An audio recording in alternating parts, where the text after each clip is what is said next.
Good news is your dates are here. What's the bad news? They're dead. Oh, you're so cool, Brewster! Everybody's a suspect! Hey, Ted, where the hell's Corkscrew? Don't fuck with the Chuck! Are you guys ready for the most ridiculous installment, Jason X? I mean, this is wilder than Jason Goes to Hell, if you ask me. It's Jason in fucking space. Space. Came out in 2001. It was directed by James Isaac. It was made because basically Freddy vs. Jason was in development hell. One of the concepts for Freddy vs. Jason was like the Uber Jason. So apparently Jason was supposed to, in like one of the earlier scripts for Freddy vs. Jason, he was supposed to break into a sporting goods store. He saw the goalie and saw the chrome mask and thought, I like that, so I'm gonna wear it. Uber Jason looks fucking badass in this movie. It's a lot of like chrome. It was 2001. What do you expect? Future! The pros to this movie, you got a couple good kills. It was a wild ass concept and it's just good old cheesy fun. It's so hard to pick apart just cheese movies. They're not meant to be taken serious. They're just fun movies. You're supposed to laugh and just go along with it. You know what I mean? That's why a lot of people love this movie, and I've seen articles saying that why this movie is the perfect installment in a Friday the 13th film. I don't see that, but I can't understand people's viewpoints of it. The cons was it was a horrible execution, and it was just very, very like, what the fuck? Like, I get it. If you don't swing for the fences, you'll never hit it. You know what I mean? But they just struck out on this one. It's just a good movie to throw on, like if you have company over, just background noise. It's just meant to be one of those kind of movies. So the movie begins with Jason chained up in some fucking abandoned ass warehouse, and he's like sedated. There's like needles and shit and syringes in the back of his head. We get a cameo from the legendary David Cronenberg. He pretty much says that they're gonna move him to the Scranton branch, which you already know where I'm gonna go with this one. We already know Dwight's gonna fucking mop the floor with this punk ass. Dr. Wimmer, aka David Cronenberg, goes to get Jason with like all his military dudes behind him. You guessed it, Jason swaps with the security guard, even though he's all chained up. He puts the security guard perfectly back together, puts all the chains and shit back on him, just like that. But it's just such a what the fuck moment. So Jason starts taking out all the security guards like a top G. Sorry, Andrew Tate. He ends up chucking a stick. He like throws a fucking spear at David Cronenberg and ends up killing him. And we get to see Rowan grab the shotgun. Jason's like going after her. They go down to this cryogenic chamber. She tricks Jason. She shoots him a couple times, locks him in there, stabs her through the fucking wall. So there's a leak in the cryogenic chamber and they both freeze to death. Many years go by. I think it's like 400. Anyway, the year's 2455. These like space explorers just show up, grab Jason and Rowan. They pretty much say that they can revive both of them.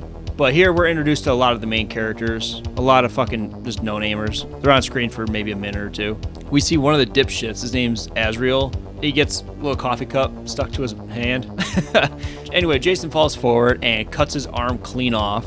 So they pick up Rowan and Jason, they put him on the ship, and we get to see these like nano ants technology. It like puts his arm back together, which I thought it was such a cool concept. It looks god awful, but it's just a cool concept. We end up seeing Jason like get his eyeball gouged out, which, I mean, I don't like eyeballs personally, so like this was a hard one for me to watch. Rowan wakes up and kind of gets briefed by Professor Lowe about, you know, like Earth was a contaminated planet, the soil it couldn't sustain life anymore. She's kind of like getting adjusted to everything, and he kind of tells her about the ship that they're on, the Grendel. We see Professor Lowe like FaceTime one of his colleagues in the middle of the night. Pretty much tells his colleague that he's got these artifacts from hundreds of years ago that are up walking around, preserved still and everything. Obviously, it's all for financial fucking gain. I like this part because even Rowan like makes the assumption that everything's for financial gain. You just see Professor Lowe kind of like, oh boy, she caught me. But Janessa shows up with forceps and a bottle of champagne, some champagne. We end up seeing her twist his nipples while he's wearing a dress. It's like the greatest sex scene of the century. She's just twisting and fucking just cranking on that nipple. He's just screaming, You pass! But Jason wakes up from being thawed out. This is probably the number one most iconic death in this series, is the liquid nitrogen. For the VHS rewind moment, I would love to do that, but since it's so popular and just, I don't know, quite frankly, it's just overdone. Like, I don't want to take anything away from it because it is fucking badass. Don't get it wrong. There's another death in this movie that I'm going to get to that is the VHS rewind moment. So we get to meet Sunaran, who's played by Chuck Campbell, and hey, I'm Chuck, that's my name. He's trying to put nipples on KM, who's his android robot girlfriend.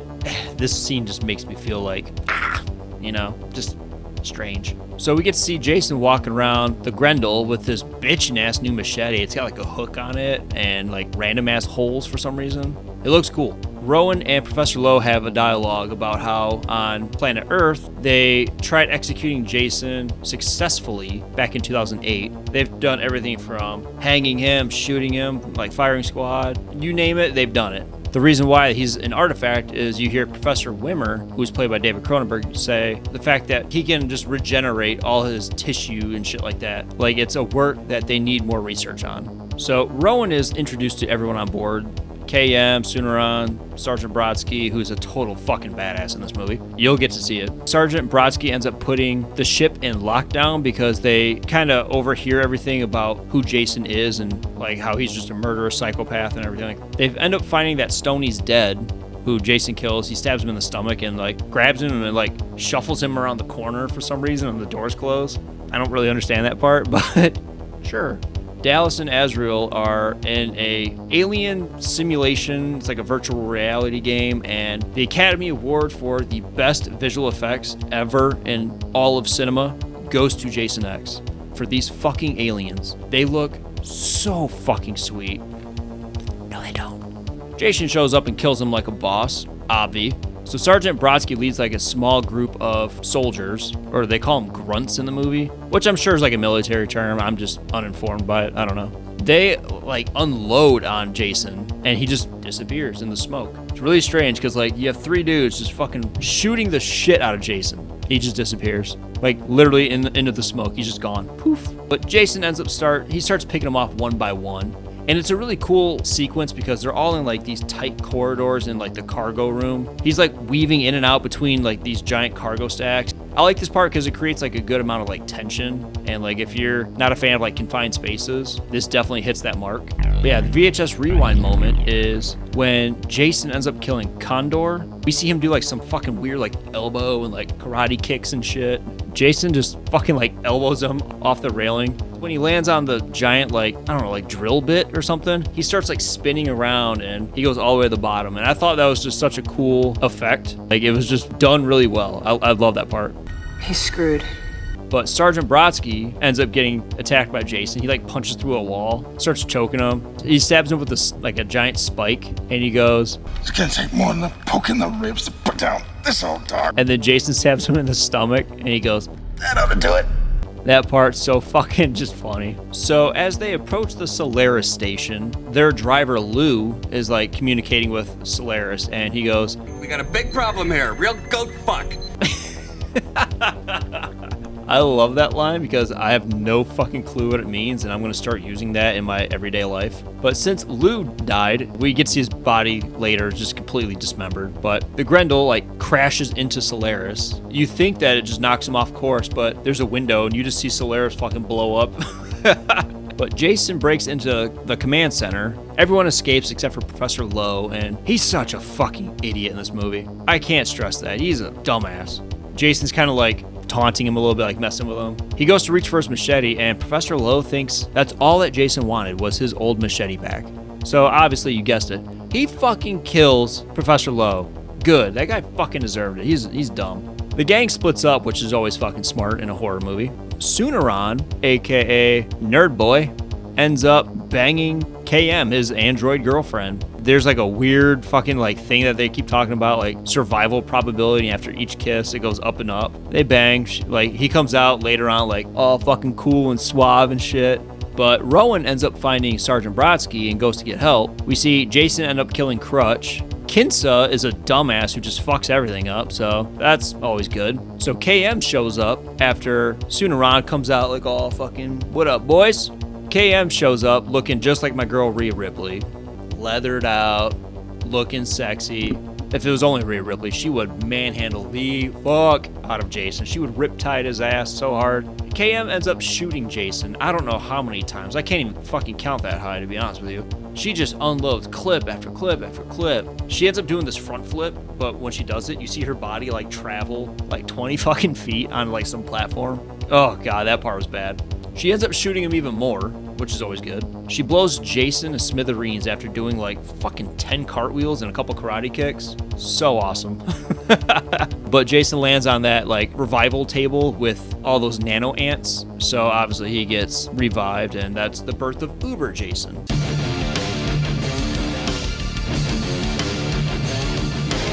Sergeant Brodsky ends up getting revived as well. Uber Jason shows up and punches KM's head completely off, just like my boy Julius. Just one clean punch. Boom! Head falls off now. Sunaran grabs her head and is running around the fucking spaceship looking like Al Snow. Wayfinder ends up blowing up the ship. As they're getting ready to get off the ship, like Jason punches a hole in the wall and like all the suction and shit, like the pressure. And we see this grate get sucked against the wall. We see Janessa like reaching. The suspense, and it's like a WWE tag team match. Like fingertips are right there for like 30 seconds, but they're not going anywhere. As Sergeant Brodsky goes EVA, which he just like gets a spacesuit on and goes out there and tries to like fix the wiring or something. They end up tricking Jason into thinking he's back at Camp Crystal Lake. Even though it's like all simulation and everything, we get to see the sleeping bag kill that we were supposed to see. Like he ends up taking the sleeping bag and starts banging and banging like the other sleeping bag, because there's two girls in there. Banging one against the tree,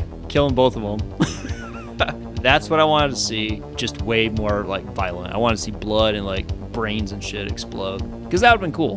We see Jason about to enter the ship that comes and saves him. Sergeant Brodsky closes the door and I was like, nope. Not today. As the ship's exploding, they like charge at each other. And we see Jason like flying towards the ship. Sergeant Brodsky just side tackles him. Like, nope. And they end up going and flying to Earth 2 into the atmosphere. And we see Jason like fucking in slow motion, like on fire. We see a couple, and we see the shooting star, which is obviously Brodsky and Jason, but they're like, make a wish. And then they kiss under the shooting star, which is so adorable. But like, we see Uber Jason's mask at the bottom of the lake. I don't really know what they plan on doing after that. I know Freddy vs. Jason's the next movie, and I can't fucking wait to cover that one, because I love Freddy vs. Jason. Yeah, let me know what you guys think of this one. If you guys want to help me out, share the video. Thank you guys for keep supporting and subscribing and liking all the videos and commenting. I love interacting with you guys. It means the world to me. Don't forget to like, subscribe. Until then, see you later.